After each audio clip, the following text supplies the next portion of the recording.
Let me tell you something that most people don't fully realize until they're a few years into their careers, and they wonder why the pay hasn't moved the way they expected. Yes, sometimes raises go to the hardest worker in the room, but far more often they go to the person who constantly delivers value and is easy and effective to work with across the company. If you've ever sat there feeling a little frustrated watching someone else get promoted or earn more money while you know you're putting in longer hours and carrying a heavier workload, this video is really meant to help you connect the dots on how to position yourself much more strategically when it comes to getting a raise at work. Now, to be very clear, I'm not telling you to slack off or suddenly stop caring about your performance because there is absolutely a balance here. Honestly, I'm making this video because when I was 22 and just entering the corporate world, this is exactly the kind of breakdown I wish I'd stumbled across early on in my career. Because it would have saved me a lot of trial and error and probably accelerated my income growth much sooner. So, in this video, we're going to walk step by step through the practical mindset and strategy that actually moves the needle in today's work environment, especially in engineering and big corporate companies. And this is the same framework that I personally try and follow myself to increase my income over time. So, the first thing you have to understand is that most mid-size and large companies, raises are tightly constrained by budgets and their review cycles, which means there are usually only a limited number of meaningful raises or promotions that happen in any given year or any given review window. Because of that structure, your manager typically cannot just wake up one morning and decide to give you more money, even if they genuinely like your work and they think highly of you. Because in most cases, they have to justify that raise and promotion to HR and upper management. What this means for you is simple but extremely important. Your job is to make your raise easy to approve and easy to defend in a room when you're not sitting in it. When your manager walks into that promotion or compensation discussion, you want them to have a very clear, focused talking points that could sound like, this person helped increase yields by X%, or this person stepped up and owned projects outside of their primary discipline, or this person is already performing at the next level and mentoring other engineers while being constantly strong to work with across the team. Do you notice here how none of those arguments for giving you a raise rely on this person works really hard and they're a nice person? Effort absolutely earns respect, but the measurable business impact combined with strong professional presence is what usually gets you a raise faster than just working hard. One of the biggest career mistakes I see, especially with high performers and engineers who are genuinely putting in the effort, is confusing being busy with actually being valuable to the business. You can stay on top of every email, show up to every single meeting, keep your task list completely full, and still not be the person the company feels financially compelled to give a raise to. Because at the end of the day, these companies don't reward being busy nearly as much as they reward impact that you make to the company. And there is a real difference between the two, and most people don't fully understand that earlier in their careers. If you want to consistently put yourself in a stronger position for raises and promotions, you have to focus your energy on solving problems that matter to the business. In most environments, that usually comes down to maybe three buckets. You can help the company make more money, you can help the company save more money, or you can help the company reduce risk in maybe a meaningful way. When you look closely at the people who steadily move up and climb the corporate ladder, these guys are directly tied to outcomes that leadership deeply cares about.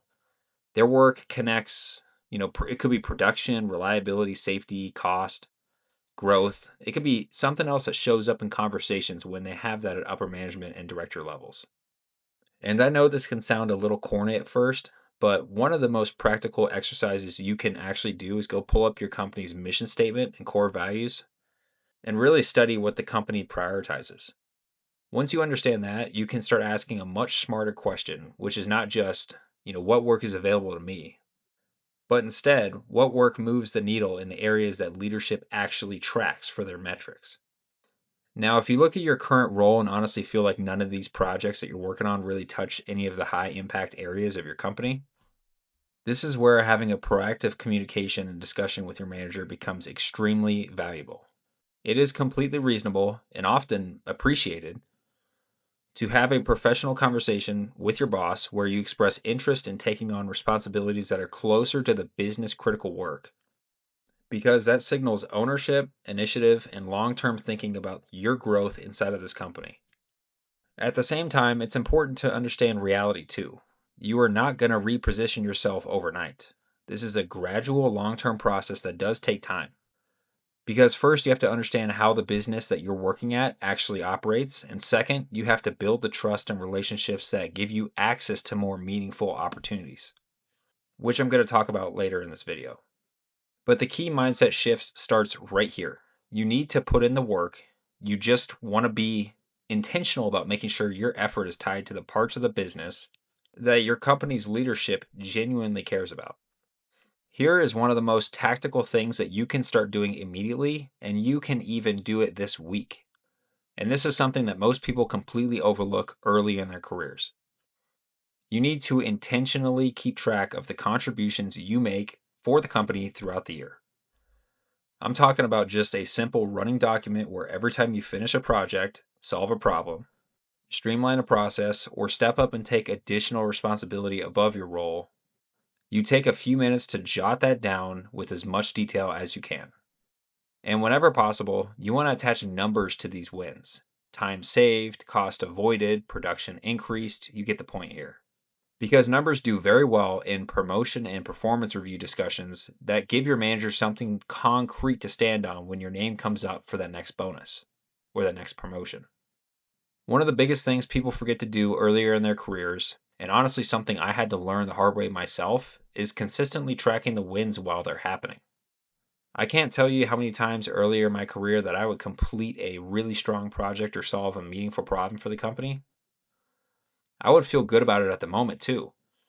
And then 6 months later, I struggled to articulate the full impact that I had with that project because I never documented the actual results when I did it. You also want to make note of the intangibles that separate you from the average performer. Things like good collaboration, stepping into leadership moments, mentoring newer employees. Practically speaking, this can be very simple. If you're old school, just keep a small notebook and jot these things down weekly. If you prefer digital, keep a running OneNote that you update every Friday afternoon before you log off for the week. The exact tool doesn't nearly matter as much as the consistency of tracking your results. The reason this habit matters so much is because performance reviews are almost always separated from the actual work you do by months and months at a time. By the time this performance review season arrives, your manager has already seen hundreds of emails, dozens of project updates from your coworkers, and multiple other fires that could be happening across the business. And your boss is really not going to remember that one specific time you stepped up for the company. You're going to be in charge of remembering that moment and bringing it up in the discussion. If you walk into that conversation relying purely on memory, you are putting yourself at a massive disadvantage compared to the person who shows up organized and using specific examples. Another quiet mistake that holds a lot of otherwise strong employees back is waiting until the actual review cycle to suddenly announce that they want to be seen as a high achiever or that they're ready to take on more responsibility for the company. By that point, you're just too late in the process. If you really want to move your career forward, you have to be appropriately assertive and upfront with your management about the direction you want your career to go. And this might sound a little blunt, but it's just important to accept reality early. Nobody's going to come tap you on the shoulder and map this out for you. In most big companies and organizations, you have to take ownership of your trajectory and you put yourself in the position to earn the next opportunity. Nobody's going to come save you. When you look closely at the high performers who consistently move up, they tend to do something very different from the average employee. They plant the seed early and they do it professionally about wanting to be a leader in the company they work for. This doesn't mean being pushy or making demands before you've even earned leverage. You really have to put in the work and show the results before you can go have this conversation. But it means having a calm, forward thinking conversation with your manager that sounds something like, I really enjoy the work I'm doing here, and over the next year, I'd like to position myself to reach that next level. You could ask, what specific skills or results would you need to see from me to support that? If you phrase it like that, that single question is incredibly powerful because it shifts the conversation from vague ambition of leadership to a roadmap that you can actually target and something you can actually execute against. Now, I know some of you are probably thinking, okay, Brent, but what if I've done all this and I'm still not seeing movement on my pay? In that situation, the next logical step may be to formally request a raise and start that conversation. I'll be upfront here. This is an area where I personally have the least direct experience compared to the earlier strategies I talked about. But the one piece of advice I would strongly emphasize is that if you go down this route, you need to be fully prepared to defend your case with calm confidence and a clear business impact. Timing also matters far more than people realize with this one. Walking into your boss's office randomly during a high stress week and bringing up compensation is rarely going to produce the best outcome for you. The people who handle this well tend to be much more intentional about when they initiate this conversation and ask for a raise or more money. Strong windows often include maybe after you just had a major project success, during those formal review cycles, or when budgets are being planned for the next year. What you're looking for are moments when you can reflect on your recent performance while it's still fresh on your mind. And when the organization is already thinking about compensation decisions, that's when you could strike while the iron's hot. And when you do have the conversation, keep the tone calm, professional, and don't let your emotions get the best of you.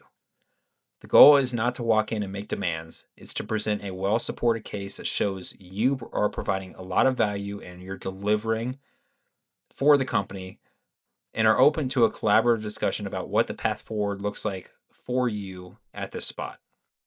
And that's pretty much all I have for this video. If this video gave you a clearer game plan on how to get a raise at your 9 to 5 or how to ask for a raise, make sure you're subscribed to the channel because I'm going to be breaking down real world personal finance all while I'm playing some nostalgic Call of Duty. Let me know down in the comments if you have any experience getting a raise at work and what you did to position yourself for success. And as always, I'll see you all in the next one.